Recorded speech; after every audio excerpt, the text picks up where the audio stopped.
Ian looks like an angry-ass trucker. You're hiding from me. He looks like a Taken guy. Oh, Yeah, so Ian goes, I'm going to box... I don't remember how the whole thing started, but he was going to box Ricegum. And they wanted... And then Keemstar kept going on about a boxing match between me and him. And Keemstar was like, we should do a co-boxing match where it's Ian versus Ricegum and me versus you. And Keemstar was like, I'll give you a $3 million guarantee to box me. And I was like, looking back now, I'm like, oh, that's for sure a social gloves, Austin McBroom situation.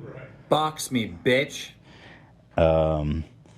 But at first I was like, maybe it'll be fun. I honestly only wanted to do it for Ian because I wanted to make his dream of beating Ricegum's ass a reality. But I was kind of in the end like, I can't, even for $3 million of imaginary money that probably would never come, I can't enable Keemstar. I can't co-sign him. Like even just getting in the ring with him is in a way validating his existence. You know what I mean? Yeah. And he wanted to be like the fight organizer, and I'm just like, I'm not gonna entertain that. So I pulled it. I said, no, I'm not doing it. But Ian and Ricegum continued negotiating the fight, and I know Ian was super serious about it. Oh, remember you also said your condition to box him was that he had to do it without a hat on, and he never replied to you. I said he had to shave his beard and not wear a hat. Right. Yeah, he failed to meet my conditions. I remember you just didn't answer. Anyway, he's calling Ricegum out in this video, but apparently he responded through Drama Alert. Let me download that real fast.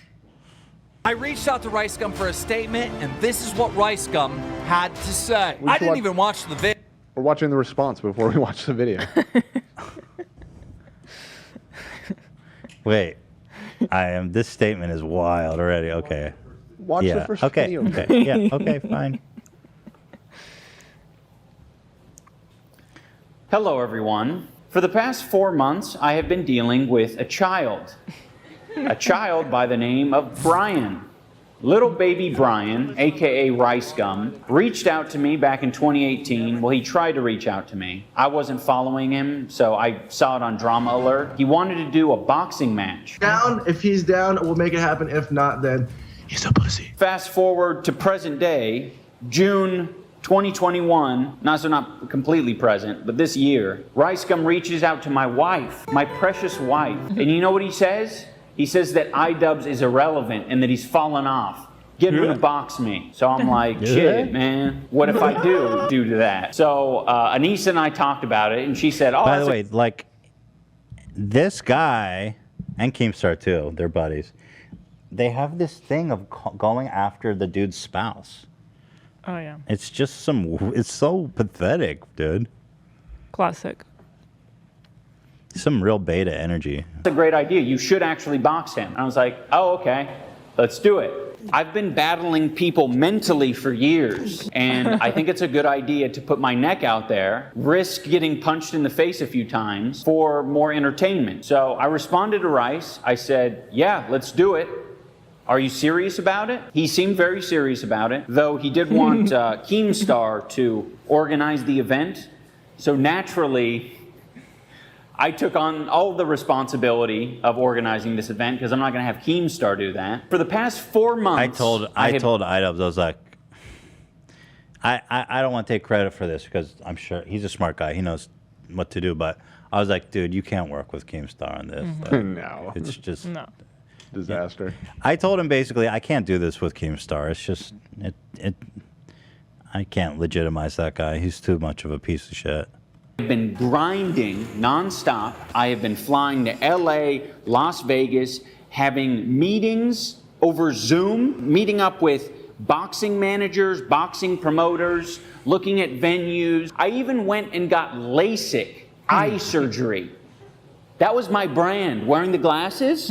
I got LASIK eye surgery so my contacts don't roll to the back of my head when I inevitably get punched in the face. Finally, after 4 months of searching, I find a guy who can set up a bomb-ass event. The boxing promoter and I reach out to Ricegum and we say, we're ready. We're ready to set up this event. And what does Ricegum do? He ghosts the boxing promoter repeatedly. He ghosts me repeatedly. And then when I finally am able to contact him, he says things like, oh, my neck is sore. Okay, what? From playing Fortnite? Why is your neck sore? And why do I give a shit if your neck is sore? I hate to say it to Ian, but like, you're dealing with the biggest scumbags on the internet. I'm not surprised that this happened. I'm not surprised. Like, you know, I hate to say it, and trust me, I would have been the first one to pony up to watch that fight. And I hope it still happens, but, you know, it's like you got burned because you tried to work with these fucking lowlifes. I mean, at least he's getting content out of it. Yeah, he's getting content out of it. And maybe this is the hype that they were looking for. Talking about how it's not enough money. And I'm like, what do you mean not enough money? He wants like $1 million+. And I'm like, Ricegum, you're a gangly loser that has 0 boxing experience. And you're not even very famous. Why the fuck do you think any network is going to pay you $1 million+ to fight? You don't even have other talents. There's no reason to ask for $1 million. But how is he going to pay for the Balenciaga? That's the problem, though.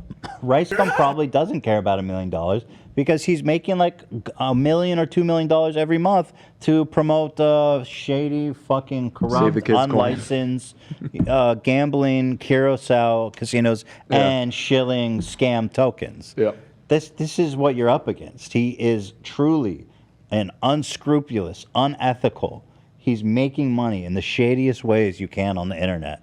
And he probably doesn't care about $1 million. Ricegum was going to earn more than anyone else, okay? I'm not taking a salary on this boxing event. My earnings are going to pay all the other fighters and for charity, okay? So Ricegum would be earning the most, hands down, yet he's still wimping out. I'm trying to tell him all the upside. I'm like, dude, you could sell merch. You can turn me into the alien from Family Guy, get knocked out on the front of a t-shirt. You could sell that and make a lot of revenue. But he's so focused on getting money for like just existing. And it's like, you don't make money from just existing. You actually have to do the tiniest bit of work to leverage it.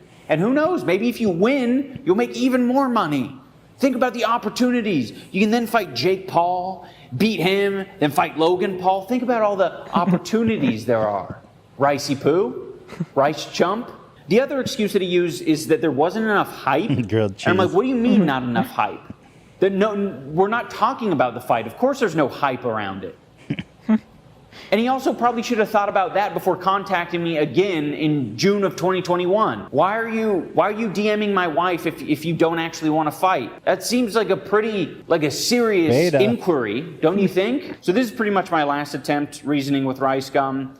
You're earning more money than anyone else on the card. My money's going to charity, so I'm like, it's a good cause. It's going to be a hella amazing event. It's nostalgic. It's kind of weird. I don't think anyone would expect you and I to fight, which would be super fascinating. And I'd watch it. It's an even match. We're both 6'1" or 2. Ian will fucking murder that kid.